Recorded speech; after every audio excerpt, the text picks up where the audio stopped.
Welcome back to Lincolnshire and this National League Speedway match between Boston and Rye House. When you left us 2 minutes ago, it was 27 to Boston, 15 to the Rockets, and Rye House are using a tactical substitute here in the 8th heat. In white, Alistair Stevens, getting some words of encouragement there from teammate Lyndon Warner. Just one tactical in this. Alistair Stevens' partner in yellow and black will be Kevin Bryce, but they're up against Rob Woffinden in red. Woffinden has had a win in the second so far. Rye House, though, with a lot of work to do to pull back 6 points in the space of only 6 heats. So Stevens comes out to the bike, only 17 years of age. Rode briefly in '84 for the Exeter Junior side and won the Junior Knockout Cup with them before being snapped up by Oxford on loan to Rye House in 1985. Stevens scoring 7.5 points in his first full season, and he's pushing that up towards the 10-point mark at the present time. Indeed, after the recent away match, Long Eaton was on 10 points exactly, but the 6th match at home to Newcastle produced only 8 points. His partner in yellow and black, you see there, of course, that Rye House are in team leathers this year, and I think you might have got a clue who made them there from that logo. In yellow and black, Kevin Bryce. Always good to see a team in standard leathers. Of course, Rye House were one of the first sides to have that in the days of the Infradex sponsorship. It's interesting to note that in those days, when that now defunct heating company backed the Rockets, they didn't actually carry that name in the team name.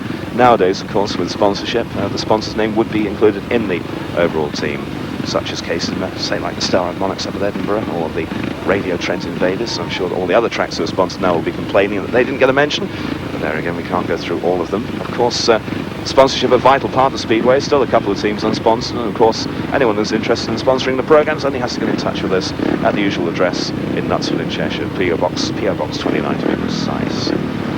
There's a chance for you. The lineup of Heat 8 in white, Ali Stevens, in blue, Wayne Ross, in yellow and black, Kevin Bryce, in red, Rob Woffinden. And Rye House have made the jump there. Woffinden missing the start. His partner Wayne Ross in blue failed to score in Heat 2. Bryce leads, Stevens is second. Well, this would cut away 1/3 of that Boston lead. Woffinden, though, in brilliant form, going around the outside of Stevens. It's the reserve out in front, Woffinden with one wheel across the white line. That's okay, though. Awkward coming into the turn, brushing Stevens aside there as he recovered his racing line. Ross now probing on the inside of the youngster. So Rye House have a 4-2. It's not really enough. They've got to get 5 more of those in the last 5 heats to get a draw. They really need a 5-1 here, particularly with the tactical substitution. But Woffinden really is, along with Peter Framingham, proving to be a match winner here for Boston. The heat leaders are going well for the Barracudas, but this will be 7 points from the number 2 berth, back from 3 rides for Woffinden. Framingham's already got 6, paid 7 from number 6, and that kind of scoring wins matches. Around the outside goes Woffinden, looking for the lead now. Woffinden just cutting in on Bryce. Bryce trying desperately to overhaul him, but Woffinden wins. Marvellous race there in Heat 8. Rob Woffinden virtually puts Rye House completely on the rack. Woffinden leads and wins, in fact, second in yellow, Kevin Bryce. Marvellous racing there in Heat 8, showing how good a racetrack this Boston Stadium can be.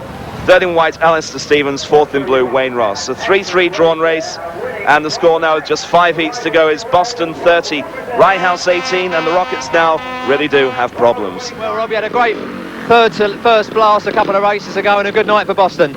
Well, yeah, it's very good. Like, everything seems to be going all right this year, and like, the team spirit's fantastic. Everybody's like, Kevin Jolly, who's dropped down, says it's the best sort of spirit that he's ever sort of been involved with, and everybody gets on really good.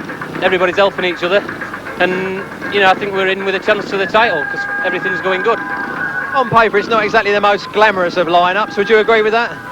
Well, yeah, on paper, we was only saying last week when we won away at Canterbury, sort of every rider scored sort of 6 or 7 points, that's what we've got to do, and we seem to be doing it at the moment. And like, there hasn't really been another team in the last 2 or 3 years that have got a team that isn't really good on paper and that have been getting the 6s and 7s what they want to win. How much has your season in Australia sharpened you up? Well, I was really sharp when I came back, but I had a disastrous start to the season. Blew my car up going to the first meeting, my best engine in the second meeting, and things just went sort of... Rob, you've made quite a name for yourself with a legendary trouser dropping incident. Can you tell us about that? Well, it was a few years ago. Like, I was a bit young and out of control. We'd had like a really bad meeting at Boston for Middlesbrough, and a few really bad refereeing decisions, and the crowd were getting on my back.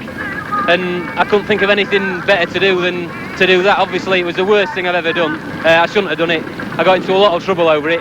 But when I came to Boston this year for the first meeting, like, I was very surprised on the reception I got. I thought I was going to sort of be a bit out of it, but they was really good to me, and they've sort of helped me all season. They've been really good.